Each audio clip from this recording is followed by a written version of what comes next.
ஜெபத்தோடு நாம் தொடர்ந்து கர்த்தருடைய வசனத்துக்கு நேராக நம்முடைய சிந்தைகளை திருப்ப போகிறோம். தேவனுடைய வார்த்தைக்காய் ஆவலோடு காத்திருக்கிற உங்கள் ஒவ்வொருவரோடும் ஆண்டவர் இன்று பேசுவதற்கு அவர் உண்மை உள்ள கர்த்தராயிருக்கிறார். ஏனென்றால் நம்முடைய ஆண்டவர் நம்மோடு கூட பேசுகிற தேவன். மனிதன் ஒருவேளை முகத்தை பார்த்துட்டு இருக்கலாம், ஆனா ஆண்டவர் இருதயத்தை பார்க்கிற தேவன். இப்பொழுது கூட உங்க இருதயத்தில் பல்வேறு விதமான கேள்விகள் இருக்கலாம், பல்வேறு விதமான குழப்பங்கள் இருக்கலாம். எல்லாவற்றுக்கும் என் ஆண்டவர் பதில் தருவதற்கும் உங்கள் வாழ்வை சீர்படுத்துவதற்கு வேண்டிய ஆலோசனைகளை அருளுவதற்கும் என் ஆண்டவர் ஆயத்தமாய் இந்த இடத்தில் பிரசன்னமாய் இருக்கிறார். நீங்கள் ஒன்றுக்கும் கவலைப்படாதுங்க. ஜெபத்தை மட்டும் கூட்டி அவருக்கு உகந்த ஜீவியம் செய்வதற்கு அவரோடு நெருங்கி விடுங்க. அவர் ஆச்சரியமாய் உங்களை நடத்துவார். கடந்த வாரத்தில் இருந்தே நான் வேதத்தை தியானித்த பொழுது ஆண்டவர் தம்முடைய வாயை பற்றி, அதாவது கர்த்தருடைய வாயிலிருந்து புறப்பட்ட சில வார்த்தைகளை என்னோடு கூட கொஞ்சம் நெருக்கமாய் இடைப்பட்டார். அதை நான் வாசித்த பொழுது, ஏற்கனவே நான் வாசித்திருக்கேன், ஆனால் இந்த தடவை வாசித்த பொழுது கர்த்தருடைய வாய் சொல்லிற்று என்ற ஒரு டபுள் கன்ஃபர்மேஷன் நிறைந்த ஒரு வார்த்தையை ஆண்டவர் எனக்கு அடையாளம் காட்டி தந்தார். வேதம் சொல்லுகிறது, அவர் சொல்ல ஆகும், அவர் கட்டளையிட நிற்கும். ஆண்டவர் சொன்ன வார்த்தைகள் தான் வேதத்தில் இருக்கிறது.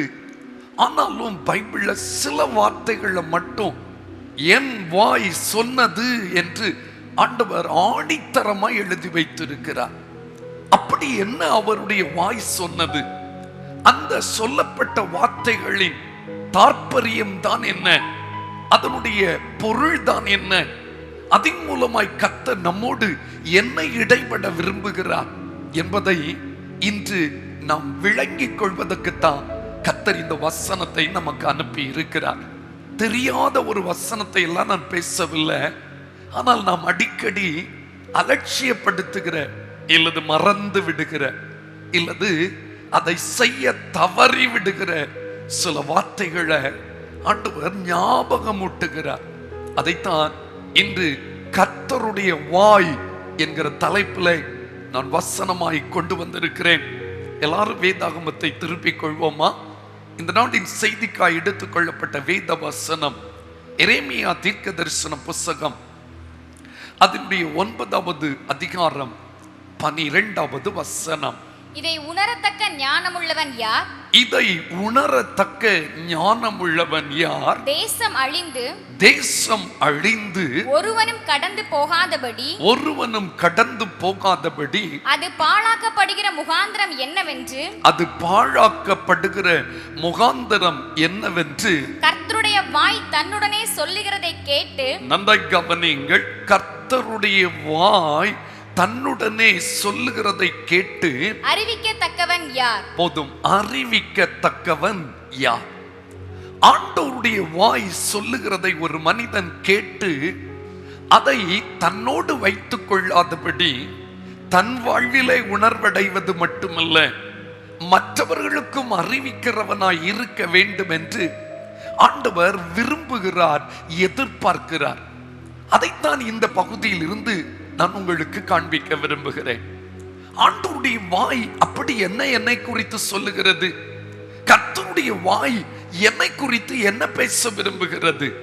என்னிடத்தில் என்ன எதிர்பார்க்கிறது என்பதை இன்று நீங்கள் புரிந்து கொள்வதற்காக 4 இடங்களிலே கர்த்தருடைய வாய் சொல்லிற்று என்ற வார்த்தை இருப்பதை கர்த்தர் எனக்கு உணர்த்தி காட்டினார். அந்த 4 காரியங்களை மட்டும் இன்று உங்களோடு கூட பேசவிருக்கிறேன். ஜெபத்தோடு இருப்பீர்களேயானால், திறந்த உள்ளத்தோடு இருப்பீர்களேயானால், என்னோடு பேசும் என்று சொல்வீர்களேயானால், கண்டிப்பா கர்த்தர் உங்களோடு கூட பேச வல்லவராயிருக்கிறார். முதலாவதாக என்ன ஆண்டவருடைய வாய் சொல்லிட்டு பார்க்கலாமா? ஏசாயா தீர்க்க தரிசன புஸ்தகம் 1வது அதிகாரம் 19 மற்றும் 20வது வசனங்கள். நீங்கள் மனம் பொருந்தி செவி கொடுத்தால், நீங்கள் மனம் பொருந்தி செவி கொடுத்தால் தேசத்தின் நன்மையை புசிப்பீர்கள், தேசத்தின் நன்மையை புசிப்பீர்கள். மாட்டோம் என்று எதிர்த்து நிற்பீர்களாகில், மாட்டோம் என்று எதிர்த்து நிற்பீர்களாகில் பட்டயத்துக்கு இரையாவீர்கள், பட்டயத்துக்கு இரையாவீர்கள். கர்த்தரின் வாய் இதை சொல்லிற்று. போதும், கர்த்தரின் வாய் இதை சொல்லிற்று. இந்த 2 வசனங்களையும் கோர்வையாய் கவனிக்க போகிறோம். 2 காரியங்கள் இங்கு சொல்லப்பட்டிருக்கிறது. ஒன்று, நீங்கள் மனம் பொருந்தி செவி கொடுத்தால் தேசத்தின் நன்மையை புசிப்பீர்கள். மாட்டோம் என்று எதிர்த்து நிற்பீர்களாகில் பட்டயத்திற்கு இரையாவீர்கள். கர்த்தரின் வாய் இதை சொல்லிற்று. ஐயா, பைபிள்ல உள்ள எல்லா வார்த்தைகளும் கர்த்தருடைய வாயிலிருந்து புறப்பட்டதுதான். ஆனா ஏன் சில காரியங்களில் மட்டும், சில பகுதிகளில் மட்டும் கர்த்தரின் வாய் சொல்லிற்று என்று எழுதப்பட்டிருக்கிறது என்றால், அதை ஆண்டவர் அதிக முக்கியத்துவம் கொடுத்து ஜனங்கள் அதை சரியாய் கைக்கொள்ள வேண்டும் என்பதற்காகத்தான், அதை உறுதிப்படுத்துவதற்காகத்தான் இந்த வார்த்தை கூட எழுதப்பட்டிருக்கிறது. யார் தேசத்தின் நன்மையை புசிப்பார்கள்? நீங்கள் மனம் பொருந்தி செவி கொடுத்தால் தேசத்தின் நன்மையை புசிப்பீர்கள். இந்த வார்த்தையை நல்லா புரிந்து கொள்ளணும். மனம் பொருந்தி. சில சொல்லுவாங்க, ஆமாமா நான் செவி கொடுத்துட்டேன், கீழ்ப்படிந்துட்டேன்னு சொல்லுவாங்க. ஆனா மனதார செவி கொடுப்பதோ கீழ்ப்படிவதோ இல்லை. அது ஒரு வேதனை. அன்புக்குரியவர்களே, ஒரு பிள்ளை தவறு செய்தாப்ல, தவறு செய்தது நிமித்தமாய் அந்த பிள்ளையுடைய தகப்பன் கீழே உட்கார்ந்து இருந்த பிள்ளைய அடி கொடுத்து எழும்பு அப்படின்னு சொன்னாப்ல. அப்பொழுது அடியின் அந்த வேதனை பொறுக்க முடியாம அந்த பிள்ளை எழும்பி நின்னா.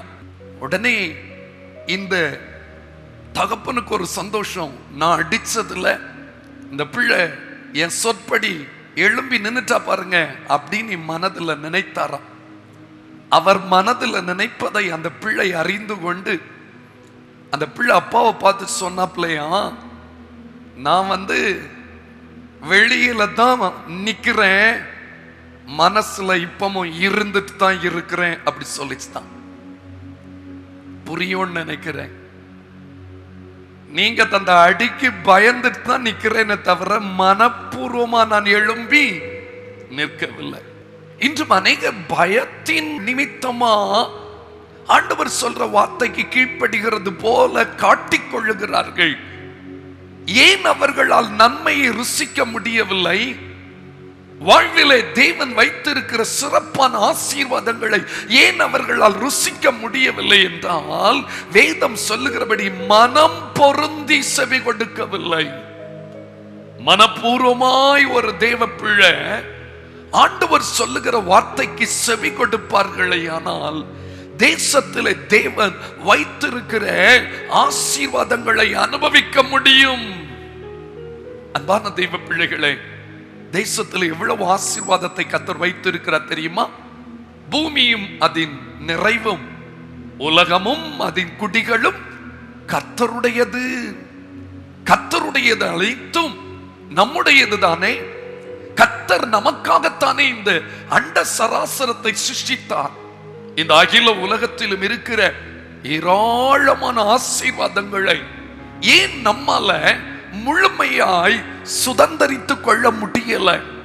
காரணம் ஒண்ணே ஒண்ணுதான், நான் இன்னும் மனம் பொருந்தி என்ன செய்யவில்லை, செவி கொடுக்கவில்லை.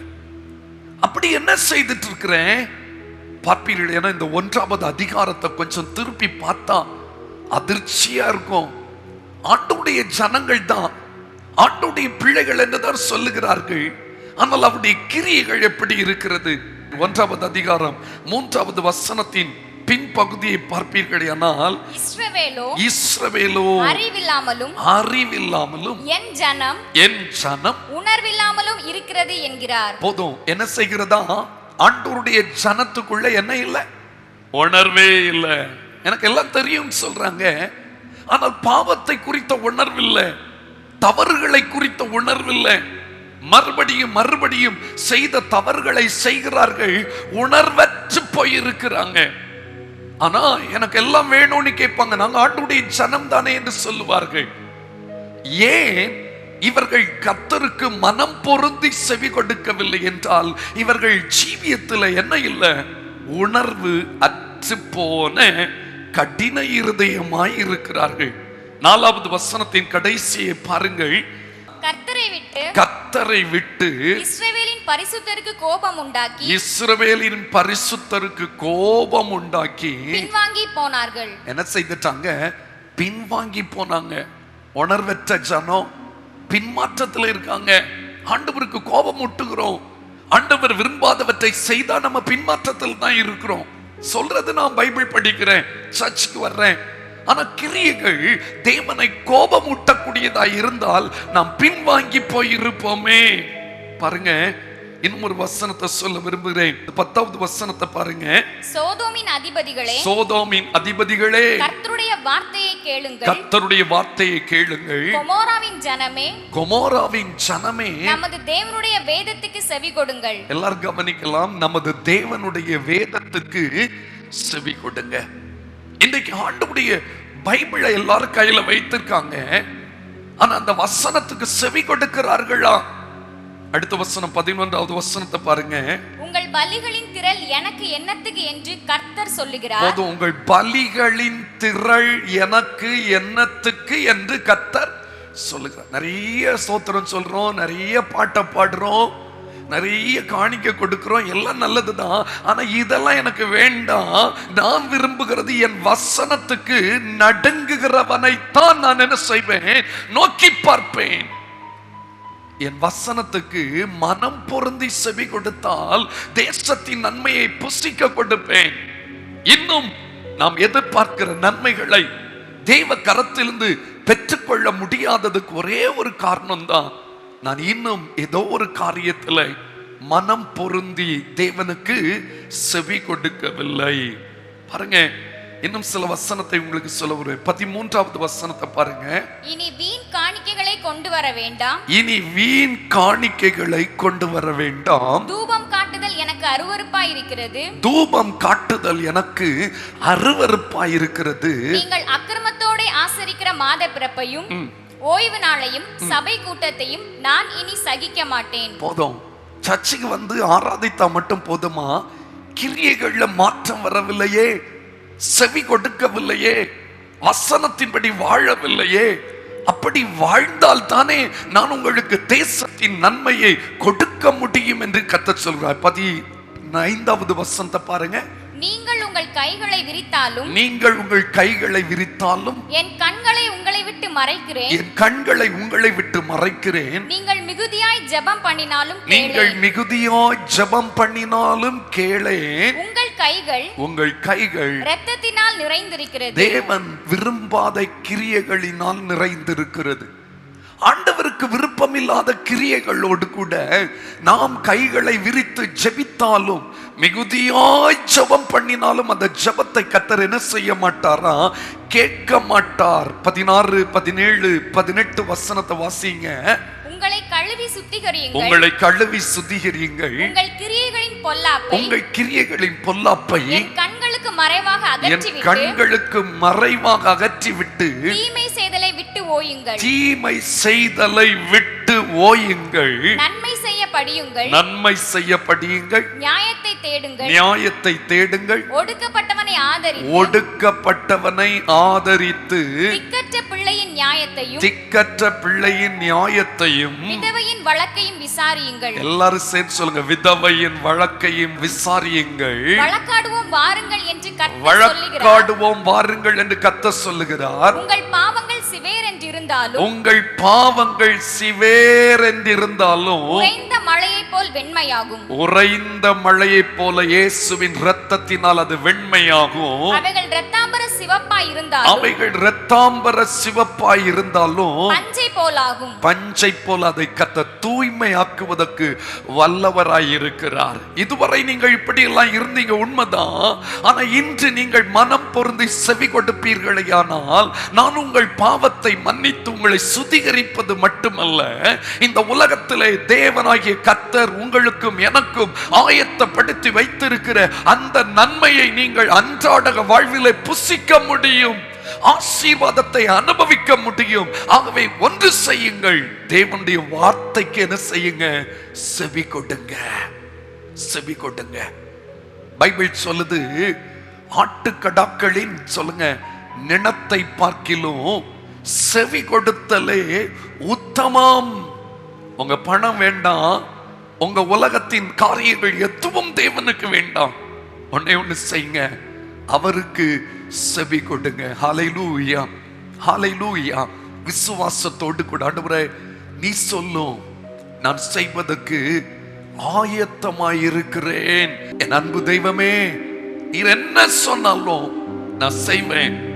ஒருவேளை இன்னும் மனம் திரும்பாம இருக்கீங்களா? மனம் திரும்புங்க. ஒருவேளை இன்னும் பாவ மன்னிப்பு நிச்சயம் இல்லையா?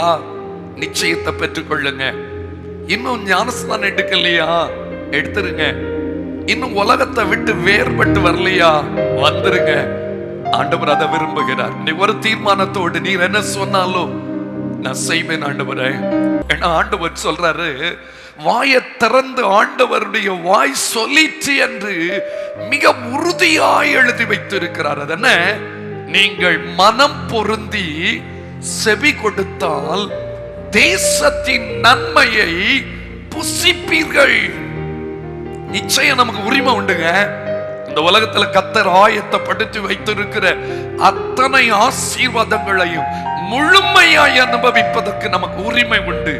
ஆனா உடனே ஒண்ணுதான் ஆண்டவர் எதிர்பார்க்கிறார், நம் மனம் பொருந்தி அவர் சொல்லுகிற ஒவ்வொரு வார்த்தைக்கும் செவி கொடுத்தால் மட்டும் போதுமானது. அதே நேரத்தில் ஆண்டவர் கொஞ்சம் கடினமாகவும் பேசுறார் பாருங்க.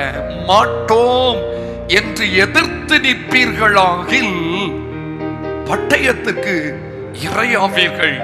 கர்த்தரின் வாய் இதை சொல்லிற்று. அவர் சொன்ன சொல் தவறாத தேவன். தேவனுடைய வாயிலிருந்து புறப்பட்டு வருகிற அந்த வார்த்தைக்கு செவி கொடுத்தால் அவன் பிழைப்பான். பைபிள் சொல்லுது, மனிதன் அப்பத்தினால் மாத்திரமல்ல தேவனுடைய வாயிலிருந்து புறப்பட்டு வருகிற ஒவ்வொரு வார்த்தையினாலும் பிழைப்பான். வார்த்தையின்படி வாழ்ந்தால் பிழைப்பான். வார்த்தைக்கு கீழ்ப்படியாவிட்டால் ஆசீர்வாதத்தை கொண்டு வர முடியாது. அன்புக்குரியவர்களே, முதலாவது காரியம் செவி கொடுத்தால் நன்மை. அதான் முதல் பாயிண்ட். இரண்டாவதாக ஆண்டவருடைய வாய் சொன்ன இன்னும் ஒரு காரியத்தை இதே ஏசாயா தீர்க்கதரிசன புத்தகம் 34வது அதிகாரம் அதனுடைய 16வது வசனத்தை நாம் கவனிக்க போகிறோம். கர்த்தருடைய புத்தகத்திலே தேடி வாசியுங்கள். கர்த்தருடைய புத்தகத்திலே தேடி வாசியுங்கள். இவைகளில் ஒன்றும் குறையாது. இவைகளில் ஒன்றும் குறையாது. இவைகளில் ஒன்றும் ஜோடு இல்லாதிராது. இவைகளில் ஒன்றும் ஜோடு இல்லாது இராது. அவருடைய வாய் இதை சொல்லிட்டு. அவருடைய வாய் இதை சொல்லிட்டு. அவருடைய ஆவி அவைகளை சேர்க்கும். அவருடைய ஆவி அவைகளை சேர்க்கும். நல்லா கவனிக்கணும். இந்த வசனத்தை நாம் புரிந்து கொண்டது இதுவரையில இப்படியாக புரிந்து கொண்டேன். என்ன, கர்த்தருடைய வசனத்தை பைபிள்ல தேடி வாசித்தா ஒரே இடத்துல சொல்லப்பட்ட வசனம் இன்னொரு இடத்துல கண்டிப்பா என்ன செய்யும்? இருக்கும். அதற்கு ஒத்து போகும். ரெண்டு வசனமாவது ஒண்ணு போல இருக்கும். ஏன்னா ரெண்டு சாட்சிகள் இல்லாமல் ஒரு காரியத்தை நிலைவரப்படுத்த கூடாது அப்படின்னு தான் நான் புரிஞ்சுக்கிட்டேன் இதுவரையில. ஆனா இந்த வாரம் இந்த வசனத்தை நான் தியானித்த பொழுது அதுல இன்னும் ஆழமான ஒரு காரியத்தை கர்த்தர் எழுதி வைத்திருக்கிறார். கர்த்தருடைய வாய் இதை சொல்லிட்டு என்றால் அதுல ஏதாவது ரீசன் இருக்கணும்ல. அதாவது ஆண்டவர் ஒரு காரியத்தை சொல்லி இருந்தா அதனுடைய நிறைவேறுதலையும் அவர் எழுதி வைத்திருப்பார். கவனிக்கணும், ரெண்டு காரியம். ஆங்கிலத்தில் இப்படி சொல்லப்படுது, prediction and its fulfillment. ஆண்டவர் யாரை பற்றி, எந்த தேசத்தை பற்றி, எந்த மனிதனை பற்றி பைபிளை எழுதி இருக்கிறாரோ அது நிறைவேறினதை பற்றிய எவிடன்ஸும் பைபிள்ல ஏதோ ஒரு மூலையில கண்டிப்பா இருக்கும். அதான் இதனுடைய அர்த்தம். தேடி வாசித்து பார். ஆபிரகாமை பற்றி சொன்ன சில வார்த்தைகள் புதிய பாட்டில் நிறைவேறி இருக்கிறது. இயேசுவை பற்றி பழைய பாட்டில் சொல்லப்பட்ட வார்த்தைகள் புதிய பாட்டில் ஒரு அக்ஷரம் பிறழாமல் நிறைவேறி இருக்கிறத நீங்க பார்க்க முடியும்.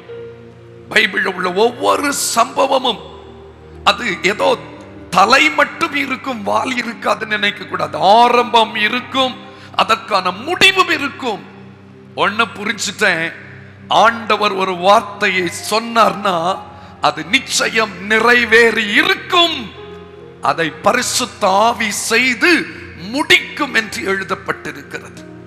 இப்ப பைபிள ஸ்தோத்திரம் எழுதி இருக்கிறபடி அப்படின்னு புதிய பாட்டுல நீங்க வாசிக்க முடியும். எழுதி இருக்கிறபடி தேவன் தம்மில் அன்பு கூறுகிறவர்களுக்கு அப்படிலாம் இருக்கு. எழுதி இருக்கிறபடி, எழுதி இருக்கிறபடி என்று புதிய பாட்டுல நிறைய வார்த்தைகளை நீங்க பார்க்க முடியும். இதெல்லாம் பழைய பாட்டுல எழுதுனது. நன்றா எனக்கு ஒண்ணு புரிஞ்சிச்சு அப்படின்னு ஆண்டவர் என்ன குறித்து ஒண்ணு சொன்னார்னா அதனுடைய நிறைவேறுதலையும் அவர் செய்து முடிப்பார். கை உயர்த்தி ஆமென் சொல்லலாமா?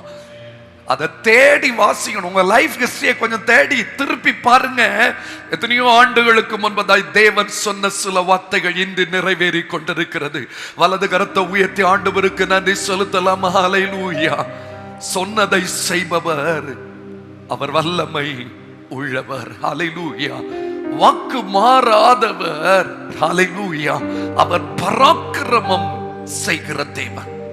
இந்த செய்தியை கவனித்துக் கொண்டிருக்க தேவ பிள்ளைகளை, இந்த பைபிள் ஆண்டவர் எழுதி வைத்திருக்கிற ஒவ்வொன்றும் நிறைவேறிட்டே இருக்குது. இந்த பைபிள்லயே அதுக்கு எவிடன்ஸ் இருக்கும். அவர் எதை ப்ரெடிக்ட் பண்ணாரோ அதனுடைய ஃபுல்ஃபில்மென்ட் அதே பைபிள்ல எங்கேயோ இன்னொரு இடத்துல இருக்குது. வசனம் நிறைய இருக்குது.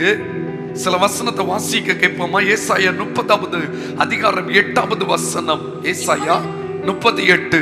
இப்பொழுது நீ போய் இது பிற்காலத்துக்கு என்றென்றைக்கும் இருக்கும்படி, இப்பொழுது நீ போய், ஆண்டவர் சொல்றார், இது பிற்காலத்துக்கு என்றென்றைக்கும் இருக்கும்படி இதை அவர்களுக்கு முன்பாக, இதை அவர்களுக்கு முன்பாக ஒரு பலகையில் எழுதி, ஒரு பலகையில் எழுதி ஒரு புஸ்தகத்தில் வரை. என்ன செய்கிறார் ஆண்டவர்? சொல்றார், ஒரு புஸ்தகத்துல வரை. ஏன்னா பிற்காலத்துல இது இருக்கணும், இது நிறைவேறுகிற நாள்ல அவர்கள் பார்த்து சந்தோஷப்படணும். பைபிள்ல உள்ள ஒரு புஸ்தகத்துல எழுதப்பட்டது இன்னொரு புஸ்தகத்துல கண்டிப்பா என்ன செய்திருக்கும்? நிறைவேறி இருக்கும்.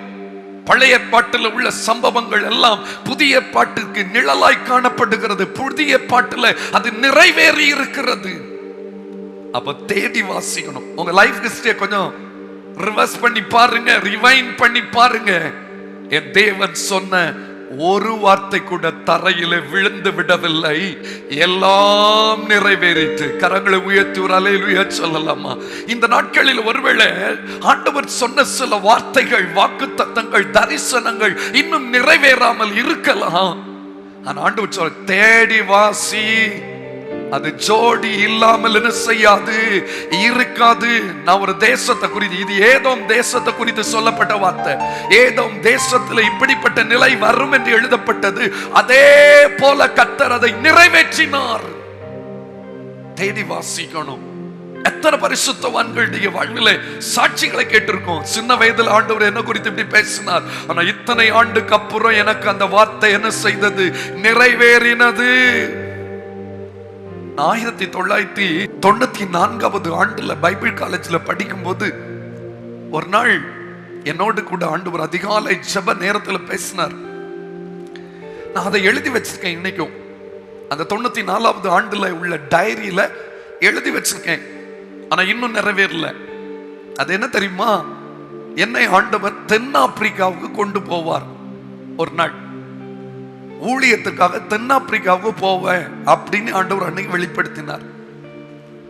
வெளிப்பாடே இல்லாத நிறைய காரியங்கள் நிறைவேறி இருக்குது. ஆனா வெளிப்பாடு வந்த காரியம் இன்னும் நிறைவேறல. வருஷம் என்னாச்சு? 27 வருஷம் ஆயிட்டு. 26 27 வருஷம் ஆனா நான் இன்னைக்கு விசுவாசத்தோட இருக்கிறேன். இந்த வசனம் என்ன அப்படி உற்சாகப்படுத்தினது. நான் ரிவீல் பண்ணேன்னா அதை கண்டிப்பா நிறைவேற்றுவேன் என்று ஆண்டவர் சொல்லி இருக்கிறார். அதான் இந்த வசனத்துக்கு அர்த்தம். சாட்சி ஆகமத்தை கட்டி என் சீஷருக்குள்ளே வேதத்தை முத்திரையிடு என்றார். அடுத்த வசனம், வேதத்தையும் சாட்சி ஆகமத்தையும் கவனிக்க வேண்டும். கவனிச்சு பார்க்கணும், எழுதப்பட்டது நிறைவேறுகிறதா பாருங்கள். கடைசி காலத்தின் அடையாளம் என்று ஆண்டவர் பல நூறு ஆண்டுகளுக்கு முன்பதாய் சொல்லப்பட்டது இப்பொழுது நிறைவேறிக் கொண்டிருக்கிறது. இப்படி முழு உலகமே சம்பித்து நிற்கும் என்று சொல்வதை பைபிள்ல ஏற்கனவே எழுதினதை அன்றைக்கு யாரும் நம்பல. ஆனா இன்றைக்கு நிறைவேறி கொண்டிருக்கிறது. பாருங்க, இந்த தானியேலை பாருங்க. தானியேலாகிய நான் எருசலேமின் பாழ்கடிப்புகள் நிறைவேறி தீர 70 வருஷம் செல்லும் என்று கர்த்தர் எரேமியா தீர்க்கதரிசியோட சொல்லிய வருஷங்களின் தொகையை எதனால் அறிந்து கொண்டேன்? புஸ்தகங்களால். புஸ்தகம்னா பைபிள். அந்த நாட்கள் தோல் சுருள். அதை தேடி பார்த்த பொழுது இந்த எருசலேமின் பாழ்கடிப்பு நிறைவேறுவதற்கு எத்தனை வருஷம்? 70 வருஷம் நிறைவேறும். அதுவரையில வெயிட் பண்ணணும் என்பதை அறிந்து கொண்டான் நாம் புஸ்தகங்களின் மூலமாய். பைபிளை வாசித்து பாருங்க. உங்க வாழ்க்கையை குறித்த திட்டம் அங்கே இருக்குது. அந்த திட்டத்தின் நிறைவேறுதலும் அங்கே இருக்கிறது. அதையே தேவனாகிய கர்த்தர் உங்கள் வாழ்வில் நிச்சயம் நிறைவேற்றுவார். கரங்களை உயர்த்தி ஹல்லேலூயா. சொன்னதை செய்பவர், அவர் வல்லமை உள்ளவர், வாக்கு மாறாதவர், அவர் பராக்கிரமம் செய்பவர், சொன்னதை செய்பவர், அவர் வல்லமை உள்ளவர், வாக்கு மாறாதவர், அவர் பராக்கிரமம் செய்பவர். ஜாதிகளுக்குள்ளதை மேன்மையாய் வைப்பேன் என்று சொன்ன தேவனை, சத்துருக்கள் முன்னிலை பந்தியை ஆயத்தம் செய்திடும் தேவனை, எந்த கோட்டை நீ, எந்த தஞ்சம் நீ, எந்த மீட்பரும் நீரலோ, எந்த கோட்டை நீ, எந்த தஞ்சம் நீ, எந்த மீட்பரும் நீரலோ. ஹல்லேலூயா. ஆண்டவராகிய இயேசு கிறிஸ்து கூட சொல்லியிருக்கிறார். யோவான் எழுதின சுவிசேஷம் 5ஆம் அதிகாரம் 39வது வசனத்தை வாசிக்க கேட்போமா? வேத வாக்கியங்களை ஆராய்ந்து பாருங்கள், வேத வாக்கியங்களை ஆராய்ந்து பாருங்கள், அவைகளால் உங்களுக்கு நித்திய ஜீவன் உண்டு, அவைகளால் உங்களுக்கு நித்திய ஜீவன் உண்டென்று எண்ணுகிறீர்களே. என்னை குறித்து சாட்சி கொடுக்கிறவைகளும் அவைகளே. போதும், என்னை குறித்து சொல்லுங்க. சாட்சி கொடுக்கிறவைகளும் அவைகள் தான். அன்பான கர்த்தருடைய பிள்ளைகளை, எனக்கு நல்ல சந்தோஷமா இருந்துச்சு இந்த வசனத்தை வாசித்த பொழுது. ஆண்டவர் எதை ப்ரெடிக்ட் பண்ணாரோ அதை அவர் ஃபுல்ஃபில் பண்ணுவார். எல்லாரும் கை உயர்த்தி சொல்லுங்க, எதை அவர் சொன்னாரோ அதை அவர் செய்து முடிப்பார். ஹல்லேலூயா. என வாக்கு பண்ணினவர் அவர் மறக்கவே மாட்டார். என்னோடு பேசி இருக்கிறார், உங்களோடு பேசி இருக்கிறார். எங்கேயோ ஜெபித்த பொழுது ஏதோ ஒரு ஊழியக்காரர் மூலமா உங்க குடும்ப வாழ்க்கை குறித்து பேசி இருக்கிறார். உங்க ஃபியூச்சர் பிளான கூட கர்த்தர் பேசி இருக்கிறார். கண்டிப்பா அது நிறைவேறும். பைபிளை தேடி வாசித்தா ஆண்டவர் சொன்னது நிறைவேறி இருக்கிறது போல உங்க லைஃபை தேடி விசாரிக்கும் பொழுது தேவன் உங்களை குறித்து சொன்னது நிறைவேறுவது அதிக நிச்சயம். ஊழியக்காரருக்கு வாயில வந்தது தற்செயலான வார்த்தை கிடையாதுங்க. ஆண்டவருடைய ப்ரீ பிளான், ஆண்டவர் ஏற்கனவே நியமித்த ஒரு வார்த்தை. சும்மா வரல. ஒருவேளை காலங்கள் மாறலாம், ஆனா கர்த்தருடைய வார்த்தை என்ன செய்யாது? மாறவே மாறாது. ஹல்லேலூயா. கை உயர்த்தி ஹல்லேலூயா சொல்லுவோமா? ஹல்லேலூயா. You are able to fulfill all the things which you have predicted. நீர் எவைகளை எல்லாவற்றையும் என்ன குறித்து சொன்னீங்களோ, என் பிள்ளை குறித்து பேசினீங்களோ, என் ஊழிய பாதை குறித்து பேசினீங்களோ, என் ஃபியூச்சர் குறித்து பேசினீங்களோ, அதெல்லாவற்றையும் நீ நிறைவேற்ற போகிறீர். அதற்காய் உமக்கு ஸ்தோத்திரம். அது எப்படி நடக்கும்? இங்கே சொல்லப்பட்டிருக்கிறது, கர்த்தருடைய ஆவி அதை கொண்டு சேர்க்கும். அந்த வசனத்தை திரும்ப பாருங்க. அந்த 34 ஏசாயா 34வது அதிகாரம் 16வது வசனத்தின் கடைசி பகுதி பாருங்க. எப்படி நடக்கும்? அவருடைய ஆவி அவைகளை சேர்க்குமாம். சேர்க்குமாம். ஒரு நல்ல வசனம் இருக்கு. சங்கீதம் 104வது சங்கீதம் 30வது வசனம். நீர் உம்முடைய ஆவியை அனுப்பும்போது, நீர் உம்முடைய ஆவியை அனுப்பும்போது அவைகள் சிருஷ்டிக்கப்படும். அவைகள் சிருஷ்டிக்கப்படும். போதும். நீர் உம்முடைய ஆவியை அனுப்பும்போது அவைகள் என்ன செய்யும்? ஆண்டவர் தம்முடைய ஆவியை அனுப்புவார். எனக்கு ரொம்ப பிடித்த ஒரு பகுதி இருக்குதுங்க. எப்படி நடக்கும்? உலர்ந்த எலும்புகள் நிறைந்த பள்ளத்தாக்குல ஆண்டவர் எசேக்கியேல் தீர்க்கதரிசியை கொண்டு விட்டுட்டு அந்த எலும்புகளை பார்த்து கேட்டார், இந்த எலும்புகள் உயிரடையுமா? அவன் சொன்னாப்ல, எனக்கு தெரியலப்பா, உமக்கு தான் தெரியும்ட்டாப்ல. அப்பொழுது ஆண்டவர் சொன்னார், அது உயிரடைய போகுது. ஆனா நீ உடனே ஒன்று செய். இந்த எலும்புகளை பார்த்து என்ன உரை? தீர்க்க தரிசனம் உரை. பைபிள் சொல்லுது, அவன் தீர்க்க தரிசனம் உரைக்கையில் அங்கே ஒரு அசைவு உண்டாகி எலும்புகள் சிதறி கிடந்த எலும்புகள் தன் தன் எலும்புகளோடு ஒன்று சேர்ந்தது என்று எசேக்கியேல் 37:7 இருக்குது. எசேக்கியேல் தீர்க்க தரிசனம் புத்தகம் 37வது அதிகாரம் 7வது வசனத்தை வாசிக்க கேட்போமா? எனக்கு கட்டளையிட்டபடியே, எனக்கு கட்டளையிட்டபடியே நான் தீர்க்க தரிசனம் உரைத்தேன். நான் தீர்க்க தரிசனம் உரைக்கையில் ஒரு இரைச்சல் உண்டாயிற்று. ஒரு இரைச்சல் உண்டாயிற்று. இதோ அசைவுண்டாகி, இதோ அசைவுண்டாகி ஒவ்வொரு எலும்பும் தன் தன் எலும்போடே சேர்ந்து கொண்டது. நந்த கவனிங்க. தன் தன் எலும்போடு என்ன செய்தது? சேர்ந்து கொண்டது. எப்படி நடந்துச்சு? எத்தனையோ ஆண்டுகளுக்கு முன்பதாய் செத்து போன சிதறி கிடக்கிற எலும்புகள் தேவ ஆவியானவரால் ஒன்றோடொன்று சேர்க்கப்பட முடியுமேயானால், இந்த கத்த சொல்ற பலத்தினாலும் அல்ல, பராக்கிரமத்தினாலும் அல்ல, என்னுடைய ஆவியினால் ஆகும். பிதாவாகிய தேவன் ப்ரெடிக்ட் பண்ண ஒவ்வொன்றையும் பரிசுத்த ஆவியானவர் எங்க வாழ்க்கையில, உங்க வாழ்க்கையில நிறைவேற்றுவார். காலம் வரும். தேடி விசாரியுங்கள், தேடி பாருங்கள், தேடி வாசித்து பாருங்கள். பைபிள்ல ஆச்சரியமா இருக்கும். பாருங்க, அங்க சொன்னதுக்கு இங்க நிறைவேறுதலா? நிச்சயம். அன்று சொன்னதற்கு இன்று நிறைவேறுதலை தேவன் நம்ம வாழ்க்கையில அனுப்புவார், அனுபவிக்க செய்வார். யாராகிலும் தாமதமாகிறது என்று கொஞ்சம் தடுமாற்றத்தோடு இருக்கீங்களா? உங்களோடு கர்த்தர் பேசுகிறார். நான் சொன்ன சொல்லை நிறைவேற்றுகிற கர்த்தர். ஏனென்றால் இதை கர்த்தருடைய வாய் சொல்லிற்று. மூன்றாவது, வேகமாய் போகலாமா? வாசிக்கலாம். ஏசாயா தீர்க்கதரிசன புத்தகம் 58வது அதிகாரம் 13-14 வசனங்கள்.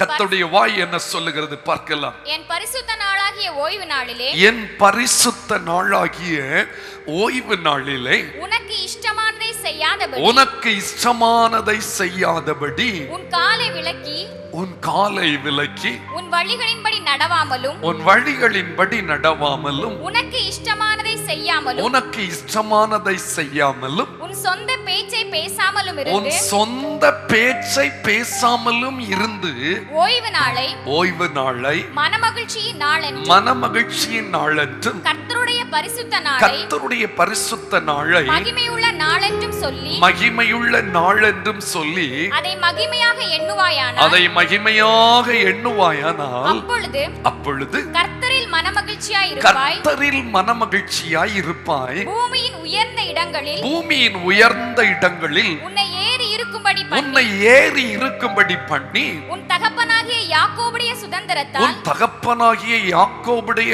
சுதந்திரத்தால் உன்னை போஷிப்பேன். உன்னை போஷிப்பேன். கர்த்தருடைய வாய் இதை சொல்லிற்று. கர்த்தருடைய வாய் இதை சொல்லிற்று. மூன்றாவதாக கர்த்தருடைய வாய் சொன்ன அடுத்த காரியம் என்ன? முதலாவது பார்த்தோம், செவி கொடுத்தால் நன்மை. இரண்டாவது, தேடி வாசித்தால் உனக்கு கிடைக்கும் உண்மை.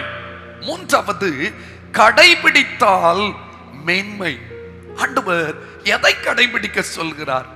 அவருடைய நாளை அவருக்கென்று கொடுத்து விட வேண்டும். ஆண்டவர் என் பரிசுத்த நாள்ன்றார். அவருடைய நாள் இது.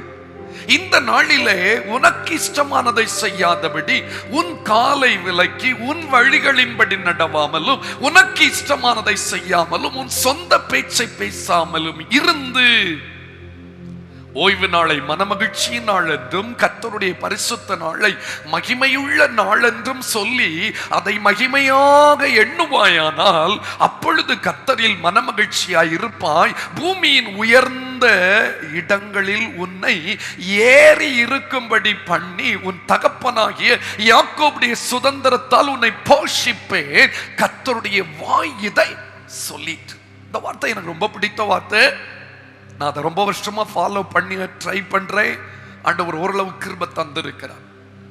நான் இப்போதும் சொல்வேன், ஞாயிற்றுக்கிழமை நான் இதுவரை லைஃப்ல மிஸ் பண்ணதே இல்லை. ஒரே ஒரு சண்டே இதுவரை எனக்கு நினைவு தெரிந்ததில்லை.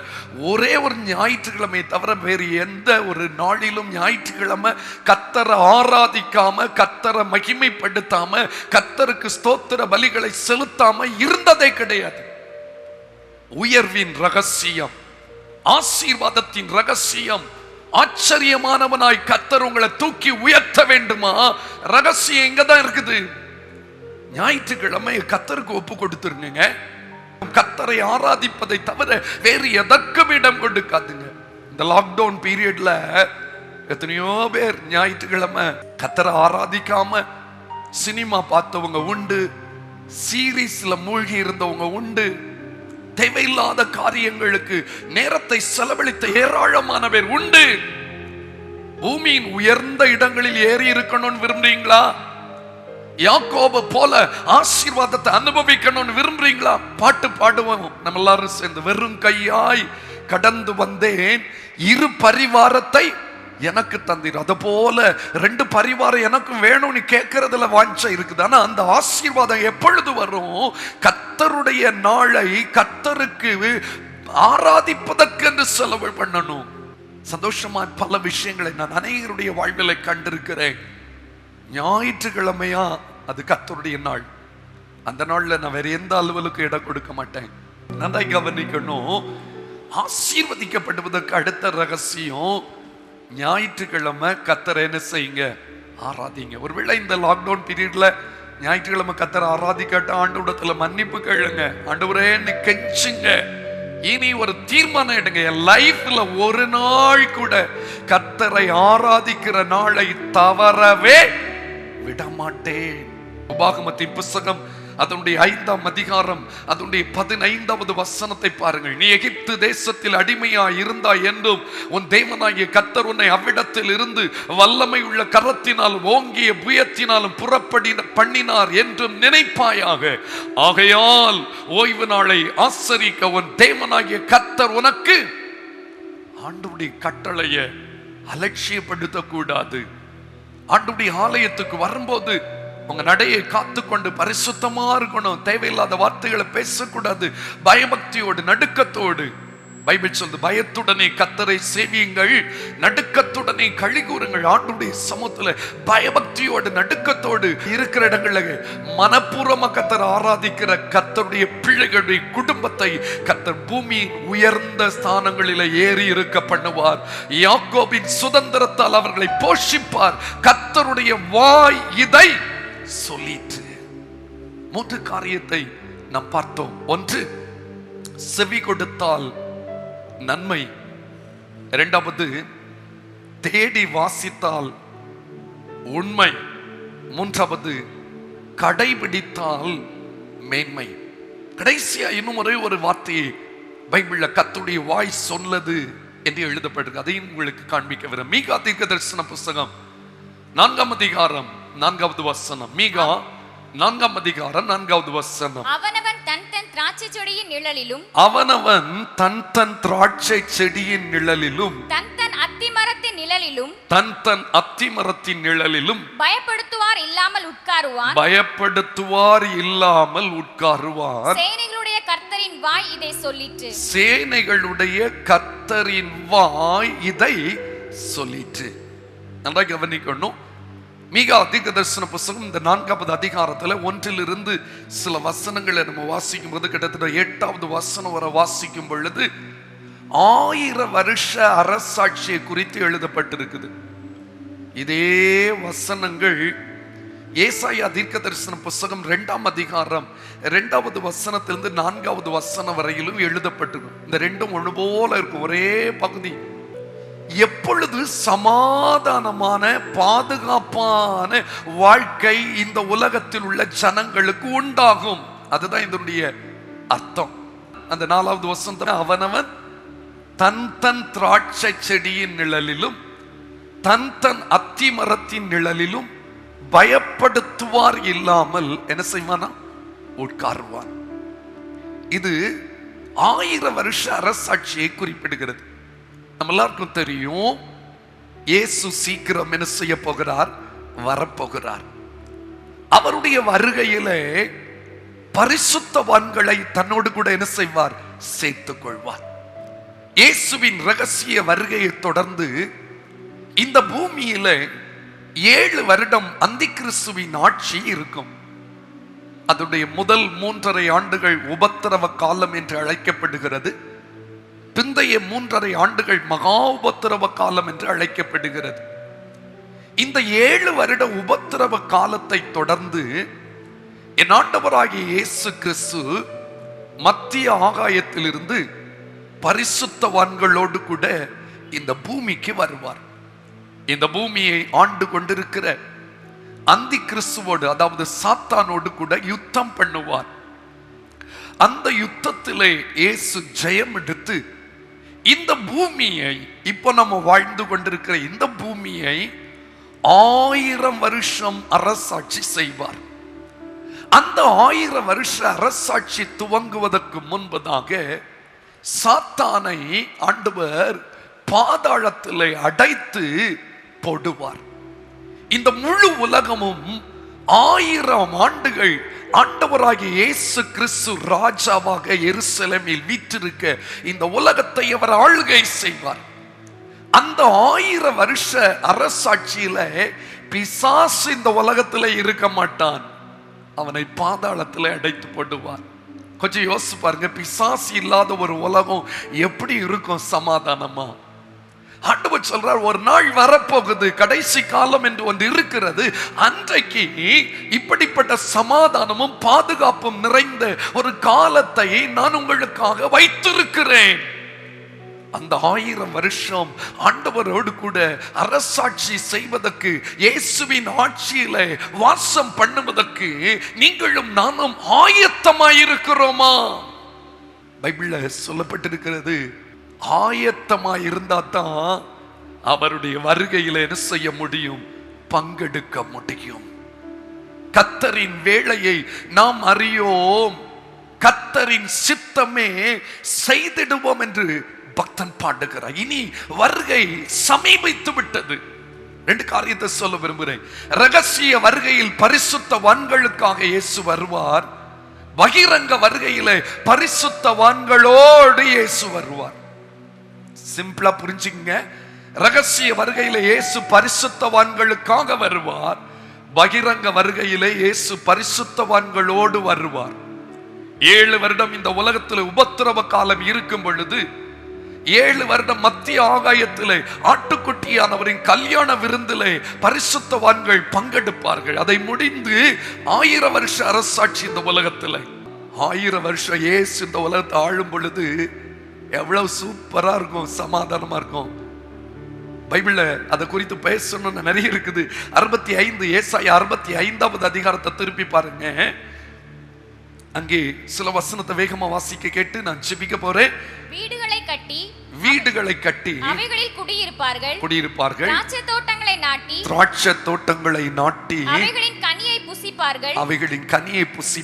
அவர்கள் கட்டுகிறதும் வேறொருவர் குடியிருக்கிறதும் அவர்கள் நாட்டுகிறதும் வேறொருவர் கனி புசிக்கிறதுமாய் இருப்பதில்லை. ஏனெனில் விருட்சத்தின் நாட்களைப் போல என் ஜனத்தின் நாட்கள் இருக்கும். நான் தெரிந்து கொண்டவர்கள் தங்கள் கைகளின் கிரியைகளை நெடுநாளாய் அனுபவிப்பார்கள். அவர்கள் விருதாவாக உழைப்பதில்லை, அவர்கள் துன்பம் உண்டாக பிள்ளைகளை பெறுவதும் இல்லை.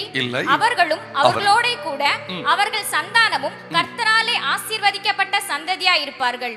அப்பொழுது அவர்கள் கூப்பிடுகிறதற்கு முன்னே, என்ன ஒரு நல்ல வார்த்தை, அப்பொழுது அவர்கள் கூப்பிடுகிறதற்கு முன்னே நான் மறு உத்தரவு கொடுப்பேன். அவர்கள் பேசும்போதே நான் கேட்பேன். ஓநாயும் ஆட்டுக்குட்டியும், கவனிங்க, ஓநாயும் ஆட்டுக்குட்டியும் ஒருமித்து மேயும், சிங்கம் மாட்டை போல வைக்கோலை தின்னும், புழுதி சர்ப்பத்துக்கு இரையாகும். என் பரிசுத்த பர்வதம் எங்கும் அவைகள் தீங்கு செய்வதும் இல்லை, கேடுண்டாக்குவதும் இல்லை என்று கர்த்தர் சொல்லுகிறார். கரங்களை உயர்த்தி ஒரு அல்லேலூயா சொல்லலாமா? இது எப்பொழுது? 1000 வருஷ அரசாட்சியிலே நாம் பார்க்கிறோமே, இதே பூமியில நடக்க போகிற ஒரு அதிசயமான நாட்கள். அந்த 1000 வருஷ அரசாட்சி ஒன்று நிச்சயம் உண்டு. இயேசு இந்த பூமியை அரசாட்சி செய்ய போறார். ஆனால் அந்த ஆட்சியில பங்கெடுக்கிறதுக்கு இப்பொழுதே நாம் ஆயத்தப்பட வேண்டியது அவசியமா இருக்குது. நினையாத நேரம் மரணம் சம்பவித்தால் உன்னுடைய நித்தியத்தை நீ எங்கே கழிப்பாய்? இனி காலம் செல்லாது. அன்பு சகோதரா, சகோதரி, தாயே, தகப்பனே, இதுவரை இந்த முதல் 3 பகுதியும் ஒருவேளை நமக்கு இந்த உலகத்துல அநேக ஆசீர்வாதங்களுக்கு அடுத்த ஆலோசனையா இருக்கலாம். ஆனா இந்த கடைசி வசனம் இயேசுவோடு கூட வாழ போகிற வாழ்க்கைக்கு நம்மை ஆயத்தப்படுத்துகிற வார்த்தையா இருக்கிறது. இன்று இயேசுவின் வருகை சம்பவித்தால் நீங்களும் நானும் அவரோடு கூட பறந்து செல்வதற்கு ஆயத்தம் தானா? யோசித்து பாருங்க. இன்னைக்கு அநேக அதெல்லாம் நடக்காது அப்படின்னு சொல்றாங்க. ஆனா சீக்கிரமா எக்கால சத்தம் வானில் தொனிக்க போகிறது. இயேசு மகாராஜன் வரப்போகிறார். அவரை சந்திப்பதற்கு ஆயத்தமாய் இருக்கிறவர்கள் மட்டும்தான் அந்த ஒருமை பொழுதிலே மறுரூபமடைந்து பறந்து செல்ல முடியும். அவர்கள் 7 வருடம் இயேசுவோடு கூட விருந்துண்டு 7 வருடத்தின் முடிவிலே மறுபடியும் இந்த உலகத்துக்கு வருவோம். இந்த உலகத்திலே 1000 வருஷம் இயேசுவோடு கூட ஆளுகை செய்வோம். அந்த 1000 வருட அரசாட்சியில இயேசுவின் ஆளுகைக்குள்ளே வாழ்வதற்கு நீங்கள் இன்றைக்கே ஆயத்தப்பட வேண்டும். இனி காலம் செல்லாது. உணர்ந்தீர்களா? இனிமேல் ஆண்டவருக்கு பிரியமில்லாத வாழ்க்கையை விட்டுவிட்டு அவருக்கு உகந்த பரிசுத்த வாழ்க்கை வாழ ஒப்பு கொடுக்க போகிறோம். 4 காரியங்களை உங்களோடு கூட கர்த்தர் பேசினார்.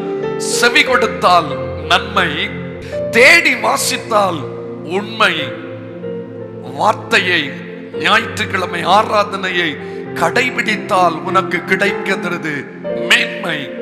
அதே நேரத்தில் ஆண்டவருடைய 1000 வருஷ அரசாட்சியின் தன்மை என்ன என்பதை நாம் புரிந்து கொண்டோம். இன்னைக்கு சமாதானம் இல்லை, இன்னைக்கு பாதுகாப்பு இல்லை. ஆனா அந்த 1000 வருஷ அரசாட்சியில சின்ன பிள்ளை கூட எங்கே விடலாம், தனியா ஒரு தீமையும் இருக்காது. பாதுகாப்பை கர்த்தர் வைத்திருக்கிறார். ஆசீர்வாதமாய் வாழ முடியும். அந்த வாழ்க்கை வாழ்வதற்கு இன்றைக்கே நாம் ஆயத்தப்படுவோமா? கர்த்தரின் வாய் சொன்ன நல் வார்த்தைகள் ஒன்று கூட நிறைவேற தவறுவது இல்ல. எல்லாருக்கும் தெரிந்த ஒரு வசனம், என்னாகமம் 23வது அதிகாரம் அதனுடைய 19வது வசனம் இப்படியாய் சொல்லுகிறது. பொய் சொல்ல தேவன் ஒரு மனிதன் அல்ல, மனம் மாற அவர் ஒரு மனுபுத்திரனும் அல்ல. அவர் சொல்லியும் செய்யாதிருப்பாரோ, அவர் வசனித்தும் நிறைவேற்றாதிருப்பாரோ. அவருடைய வார்த்தையை கேட்டோம், அவர் வாய் சொன்னதை புரிந்தோம். அவர் வாயின் வார்த்தைகளுக்கு நம் வாழ்க்கையை ஒப்பு கொடுத்து அவர் வழி நடப்போம். வருகையிலே அவரை சந்திப்போம். கர்த்தர் தாமே உங்களை ஆசீர்வதிப்பாராக.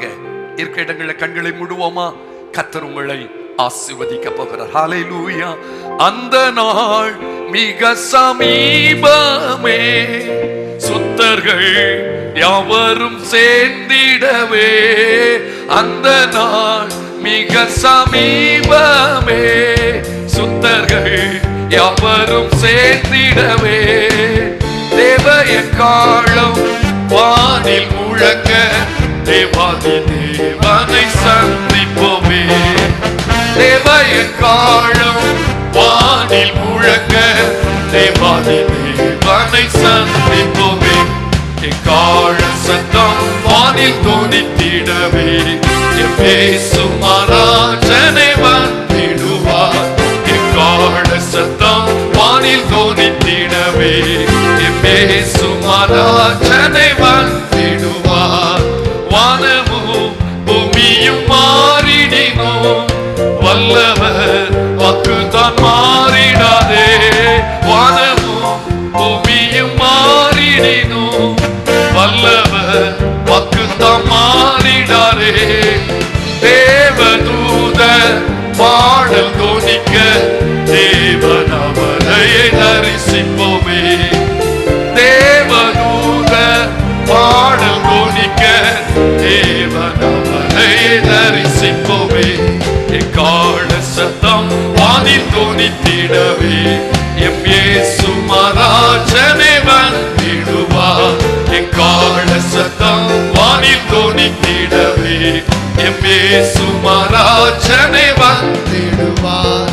கர்த்தரின் வேளையை நாம் அறியோம், கர்த்தரின் சித்தமே செய்திடுவோம்.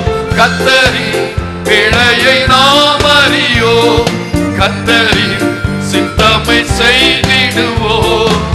பலங்கள் யாவையும் அவரை அழிப்பார், பரமனோடென்றும் வாழ்ந்திடுவோம். பலங்கள் யாவையும் அவரை அழிப்பார், பரமனோடென்றும் வாழ்ந்திடுவோம். எக்கால சத்தம் வானில் தோனித்திடவே எம் இயேசு மகாராஜனே வந்திடுவார். எக்கால சத்தம் வானில் தோனித்திடவே எம் இயேசு மகாராஜனே வந்திடுவார். ஹல்லேலூயா. அன்பான தேவ ஜனமே, கர்த்தர் நம்மோடு கூட பேசி இருக்கிறார். 4 காரியங்களை கர்த்தர் நமக்கு கற்று தந்திருக்கிறார். செவி கொடுப்போமேயானால் நன்மையை புசிப்போம். தேவனுடைய வார்த்தைகளை தேடி வாசிப்போமேயானால் அது நிறைவேறும் என்கிற உண்மையை கண்டுபிடிப்போம். ஆண்டவர் சொல்லி இருக்கிற கட்டளையாகிய ஆராதனை நாளை ஆராதனைக்காய் நாம் கடைபிடிப்போமேயானால் தேசத்தின் நடுவில் நாம் மேன்மை அடைவோம். எல்லாவற்றை பார்க்கிலும் ஆண்டவர் இந்த உலகத்தை 1000 வருஷம் ஆட்சி செய்ய போகிறாரே. அந்த 1000 வருஷ அரசாட்சி எவ்வளவு சமாதானமும், எவ்வளவு பாதுகாப்பும், எவ்வளவு செழிப்பும், சீரும் சிறப்புமாயிருக்கும். அதை பெற்றுக்கொள்வதற்கு நாம் அடைய வேண்டியது ஆயத்தம் என்கிற உணர்வை கர்த்தர் கட்டளையிட்டு இருக்கிறார். கீழ்ப்படியுங்க, செவி கொடுங்க, சீர்படுங்க, ஆயத்தப்படுங்க. இயேசு சீக்கிரம் வருகிறார். நல்ல ஆண்டவரே, இந்த ஆசீர்வதிக்கப்பட்டதான ஆராதனை நடுவில் எங்களோடு நீங்க பேசுனீங்கப்பா. ஆரம்பம் முதல் முடிவு வரைக்கும் ஒவ்வொரு பகுதியிலும் எங்களோடு நீங்க இடைப்பட்டிருக்கீங்க.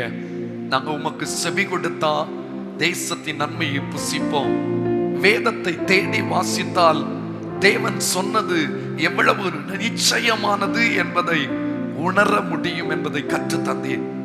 ஆண்டவரை ஞாயிற்றுக்கிழமை தோறும் ஆராதித்தா தேசத்தின் நடுவில் மேன்மை அடைவோம் என்பதை புரிந்து கொண்டோம். அதையும் தாண்டி 1000 வருஷ அரசாட்சியிலே தான் இவ்வளவு மேன்மையான வாழ்க்கை இருக்கிறது. அதற்கு நாங்கள் ஆயத்தப்பட வேண்டும் என்ற உணர்வையும் அடைய பண்ணினேன். இந்த செய்தியை கேட்ட ஒவ்வொருவரும் உணர்த்தப்பட்டிருக்கிறார்கள், தங்களை ஒப்பு கொடுத்திருக்கிறார்கள், தங்களை அர்ப்பணித்திருக்கிறார்கள்.